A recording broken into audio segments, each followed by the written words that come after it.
बच्चे, मैं आपको खा जाऊंगा। मैं जंगल का बादशाह हूँ। नहीं प्लीज मुझे छोड़ दो। हाथ में क्या है? कुछ नहीं, एक पत्ता है, मुझे छोड़ दो मेहरबानी करके। एक शर्त पर। कौन सी शर्त? मुझे इस पत्ते के बारे में पूरी जानकारी दो। ठीक है। पत्ता सब्ज रंग का होता है। जिस हिस्से से पत्ता पौधे के साथ जुड़ा हुआ होता है उसको पीटियोल कहते हैं। पत्ते के अगले सब्ज हिस्से को लेमिना कहते हैं। लेमिना के बीच में मोटी लकीर को मिडरिप कहते हैं। मिडरिप से निकलने वाली छोटी छोटी वेन्स पूरे पत्ते के अंदर फैली हुई होती है। पत्ते के अंदर इन रगों की तरतीब को वेनेशन कहते हैं। अगर हम पत्ते के छोटे हिस्से को अंदर से देख लें तो पत्ते के मुख्तलिफ लेयर्स आपको नजर आएंगे। अगर हम पहले लेयर की बात करेंगे जिसको क्यूटिकल कहते हैं, जो पत्ते को बचाता है पानी खारिश होने से। क्यूटिकल के अंदर दो ऐसे लेयर्स हैं जिनको हम अपर एपिडर्मिस और लोअर एपिडर्मिस कहते हैं। लोअर एपिडर्मिस पे क्यूटिकल मौजूद नहीं होता है क्योंकि लोअर एपिडर्मिस पे छोटे छोटे सुराख होते हैं जिनको हम स्टोमेटा कहते हैं। इन सुराखों के जरिए पत्तों से अलावा पानी बाहर निकलता है बुखारात की शक्ल में, जिसको हम ट्रांसपिरेशन कहते हैं।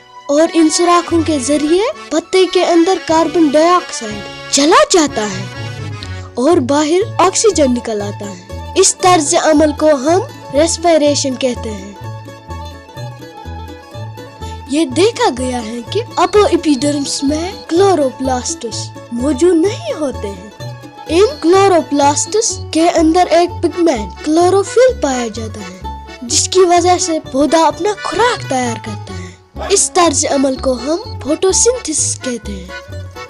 लोअर एपिडर्मिस में स्टोमेटा के इर्द गिर्द खास किस्म के सेल्स होते हैं जिनको हम गार्ड सेल्स कहते हैं।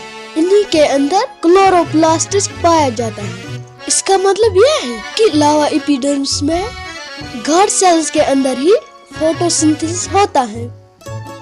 अपर एपिडर्मिस और लोअर एपिडर्मिस के बीच में जो सेल्स पाए जाते हैं उनको हम मेसोफिल सेल्स कहते हैं। मेसोफिल के दो हिस्से हैं। एक हिस्से को हम पेलिसेड मेसोफिल कहते हैं और दूसरे हिस्से को हम स्पॉन्जी मेसोफिल कहते हैं। मेसोफिल सेल्स के अंदर क्लोरोप्लास्ट्स मौजूद होते हैं, इसलिए ज्यादा फोटोसिंथेसिस इन्हीं सेल्स के अंदर होता है। पेलिसेड मेसोफिल सेल्स के बीच में कोई खाली जगह नहीं मिलेगी, मगर स्पॉन्जी मेसोफिल सेल्स के बीच में आपको बहुत सारी जगह मिलेगी जो रेस्पिरेशन के लिए बहुत जरूरी है। बीच में आप एक रग यानी वेन देखोगे जो जाइलम और फ्लोएम की बनी है। जाइलम का काम वाटर और न्यूट्रिएंट्स पत्ते के अंदर पहुंचाना और फ्लोएम का काम ग्लूकोज पहुंचाना पौधे के बाकी हिस्सों तक जो फोटोसिंथेसिस के दौरान बनता है। इसका मतलब रेस्पिरेशन, ट्रांसपिरेशन और फोटोसिंथेसिस इसी पत्ते के अंदर होता है। अब समझ में आया कि पत्ते पौधों के लिए कितने जरूरी है और पौधे हमारे लिए। अब मैं हर्बीवोरस जानवरों को पत्ते खाने नहीं दूंगा। हर्बीवोरस मतलब? हर्बीवोरस मतलब वो जानवर जो अपना खुराक पौधों से हासिल करते हैं, जैसे मेरे यहाँ जिराफ। इनकी गर्दन तोड़ दूंगा मैं क्योंकि ये ज्यादा पौधों को नुकसान करते हैं। ओह, अब समझ में आया कि काऊ, गोट, शीप वगैरह सबको हर्बीवोरस कहते हैं।